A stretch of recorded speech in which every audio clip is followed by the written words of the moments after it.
tose como hombre. Está grabando, está grabando. Pero tose para ver, pues. Pero tose bien, pues, se te arranca esa huevazón. Ahora te va a dar pena en la cámara, pues.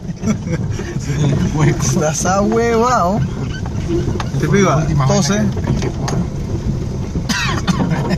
Porque es cueca la tuya. Mínimo estamos en una oficina.